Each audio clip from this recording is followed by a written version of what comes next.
Hello and welcome to XCOM. This is a veteran playthrough that I'm doing now, Iron Man. It turns out that doing the hardest difficulty when you don't really know much about the game, not a good idea. So, I'm going to start again. I'm going to play through a veteran playthrough, and when I feel like I've got the mechanics down, because at the minute there's just things happening that I don't know what's going to happen.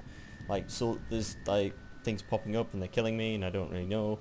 Plus I had some horrible bugs, which I think I might have figured out why that happened, so I can stop it now.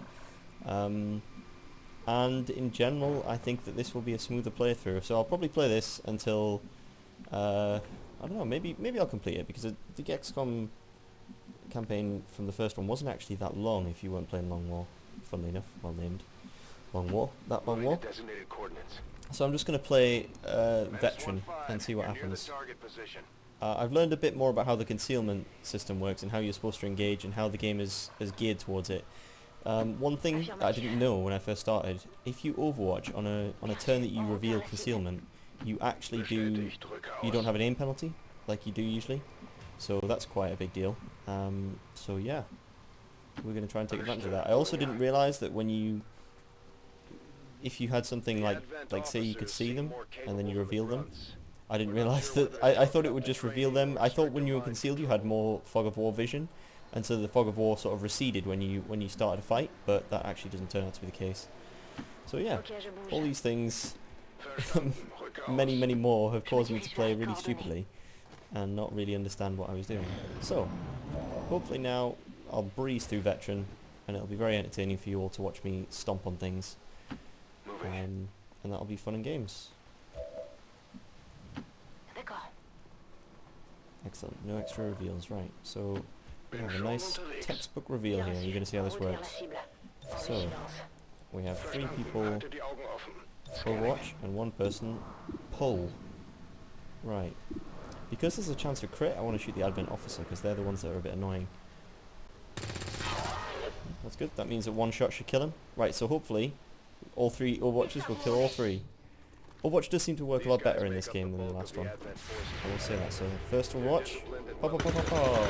Second Overwatch, pa pa pa pa pa. Yeah, see how they don't shoot the same targets all the time. So yeah, it's a perfect reveal. They got all 3 of them. Have you ever seen rookies be this effective in XCOM? It just doesn't happen, does it? Right. So we'll press the button.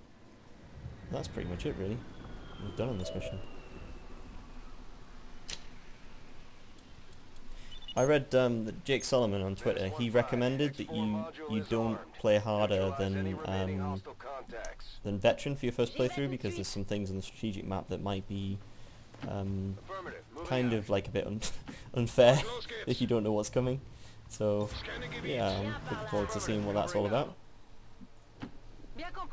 So we might be able to just call the Sky Ranger now and exit, and we've at least accomplished one of our tasks. So it seems like the aliens are over here. There's terrible cover here, so I am going to download some mods, I think. Like, for one, I'm probably going to download a mod that lets me sort the camera out, because just these 4 camera views are not enough. Like, in a game that is so cluttered, not cluttered, that's not the right word, busy on screen, it's just not acceptable to have these 4 camera angles, really.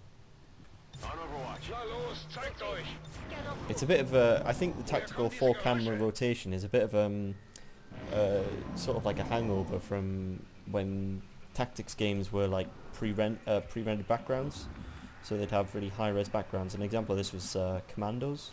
You played Commandos, the game, the first ever Commandos game. It was all like 1 camera angle, and if you oh hello, how did that reveal and that didn't? Disgrace. Alright, let's see. As usual, cars provide excellent cover for some reason. But yeah, as I was saying about Commandos, it was all one scene on the first one, so that was quite easy to deal with. And okay, I don't really want it to sit in that cover though. Yeah, it was all one scene in the background, so it could actually be. It was quite high res, like high res views and stuff. But yeah, that was quite good. Okay, I think I know what it's doing here. And then Commandos 2 came along. And Commandos 2, it allowed you to do 4 camera angles. And so they pre-rendered, on every map, they pre-rendered 4 directions. It's kind of a funny way of doing it. Right, get behind this car. On my way. Right, I can't flank this one. I could go here and hunker down. Or I could push forward and try and force him to take cover against this soldier so that... Can't quite reach with a grenade, so yeah, we'll just hunker down, I think. I want this soldier to get even closer if possible. Actually, if I move to there, I wonder if I could grenade. If I could nearly grenade from there, maybe I can. How high's... That's worth a look, actually, because if not, I'll just run back or something. One grenade could just... Oh yeah, okay, that's worth doing that. Let's get the guy in the high cover, because he... on the high ground, sorry, because he gets like an aim bonus. At least if this works the same way as the old game does. Right, so one guy, he's going to get flanked next turn. All he has to do is not shoot my guy and crit him in half cover, and then we're all good. So you see the hunker down was a bit of a mistake there. I didn't realise actually when I moved that I could move that far, but there you go. Right, so it should be nice and textbook finish to the mission. Closing on target position now. Do it.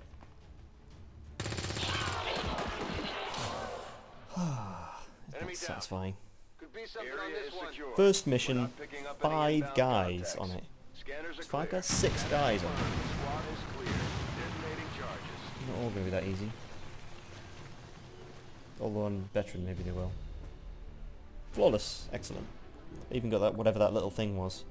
Again, I didn't understand how those worked at first, and now I do, and they're amazing. The way the little add-ons you can get for your guns. Yeah. So now that I've played probably, I think about 30 missions of XCOM 2 now. I've probably played about 30 plus some campaign in between, and I think I have some thoughts on it. I can talk about those thoughts if this loads. In fact, these loading screens are the perfect time because these loading screens take forever. So my thoughts on XCOM 2. It's kind of the problems I have with XCOM 2 are actually the same problems I had with XCOM Enemy Unknown that Long War fixed. Things like I lost an entire campaign, right, because one of my soldiers panicked and threw a grenade at 3 of my other soldiers. Like that kind of stuff, I thought that's just silly. And I preferred it back in Long War where panic was like panicking rather than temporary insanity, which makes no sense. I mean, the aliens already can control your mind, so panicking shouldn't make you want to kill your team. That's just dumb. Provide heavy ordnance delivery whenever and wherever we need it. Like we've all seen those situations in Enemy Unknown where a rookie panics and shoots Miyazaki, the Japanese scientist from that council mission, and just for no reason. It's, oh no, I'm panicking, kill the VIP. Targets with pinpoint accuracy from extreme range. So these trained in pistol marksmanship for the occasional. These are the four classes, and I understand them a bit better now than I did before. I should talk about them as I go. Right, so the Grenadier, I found this to be, it's pretty much the same as the heavy class, and I kind of I'm not sure how I feel about the Grenadier. I like the idea that you can sort of choose what ammo they're using. Like you can put smoke grenades in there, you can put flashbangs, you can put gas grenades, all these sorts of things, or you just normal frag grenades. And I kind of like the way that they're a specialist Grenadier, which is in the name there. But I kind of, it kind of feels a little bit sort of like, that's it really? Like, is that it? Like, that's all they're doing now? They're just sort of, it's like the Rocketeer, well not the Rocketeer, the Heavy from Enemy Unknown, except now he can just change his ammo. It seems, I don't know, could have done more with that. The Sharpshooter is interesting because it's the only class with like an actual secondary pistol. Like, their sniper rifle is really powerful and their pistol is the weakest gun, but that kind of works out. It's kind of funny that the sniper now is kind of the same role that the sniper in Long War was. The sniper now is more similar to the Long War sniper than the XCOM Enemy Unknown sniper, and I like that. I think that's very good. And plus they've got a sweet 50 caliber rifle in there that looks like the Arctic Warfare gun. But yeah. Right, then we got the what's this one? Ranger? Yeah, Ranger. The Ranger serves as our primary reconnaissance unit, capable of moving independently in concealment while engaging enemies at close range.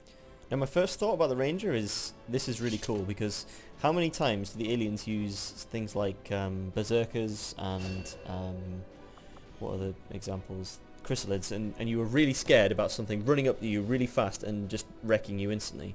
And now XCOM has one of those. I kind of think it's a little bit worse than the assault though. That's the thing, is that because you can't control very well where your soldier's going to move, oftentimes you just don't want to use the slash ability, and the slash is, it's like, you kind of, I've been planning my moves in general around using the slash last.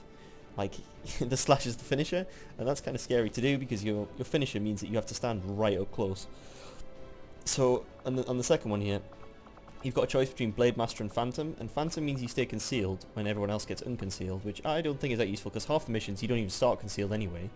And the Blade Master just seems like the obvious choice because when you're going to do that slash, you want to make sure it kills something.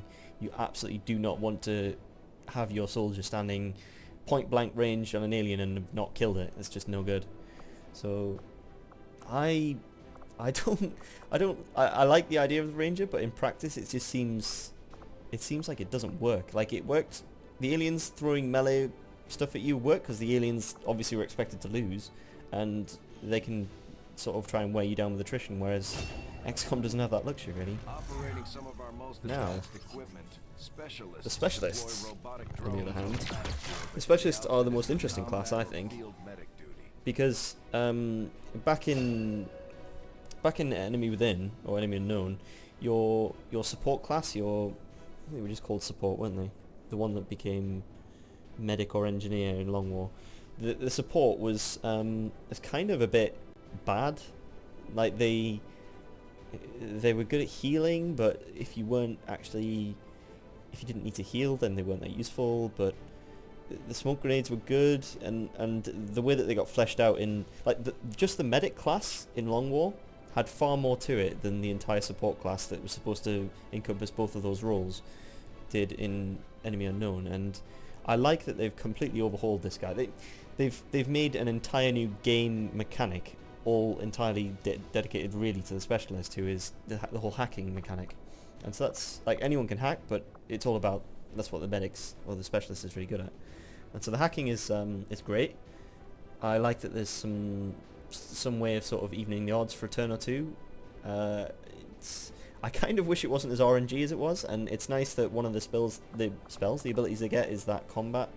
What's it called? The combat mode? Combat? Oh, it's stupid. I know that somebody else watching this video will know exactly what I'm talking about, but you got the choice between the combat and the healing, and the combat does guaranteed damage, and that is a godsend.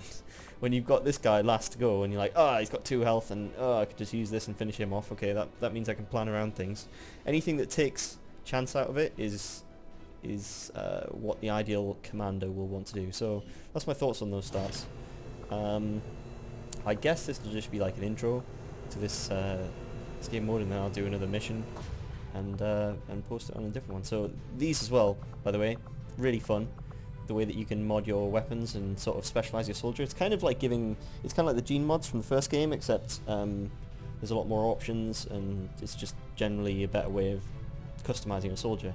Anything where you can make your soldiers more customizable and more to your taste is great by me. And any not only because it's interesting gameplay wise, it opens up strategies, but also it makes you more attached and more interested in the game, and any more amount of more depth is good for me.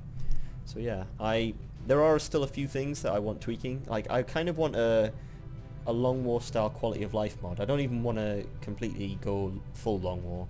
Just something that fixes some really annoying things about XCOM that for some reason haven't been changed based on the feedback between 1 and 2. Things like camera angles, things like the way that panic works is just messy, that sort of thing. I saw an interesting mod on the workshop that was like adds leaders to the game. So leaders give you like your squad a bonus. I might have a try with that. We'll see how it feels. Yeah, and so these are cool, and yeah. Commander, Thoughts to about the research labs. Yeah, 1 second, come on. do that in a second. But the way that this works as well, the way that clearing actually gives you resources rather than takes them away, that's a clever idea, I think, because it means that you've always got incentive there. So it becomes quite clear that you need engineers really early on. For us to expand our facilities on board the Avenger, Commander, but we'll need more engineers to Yeah, we clear will up need space for engineers. construction first. So Shen points out, engineers are so vital because it's the difference between opening all this stuff up and being able to do stuff with it, or not having anything you can do at all with it. That's the difference between 1 engineer and 0 engineers. So the first thing I'm thinking on every campaign you're going to want to do is get an engineer. Right, let's go to the research and we'll talk about that now. Impressive, isn't it? Yeah, we saw this the first time.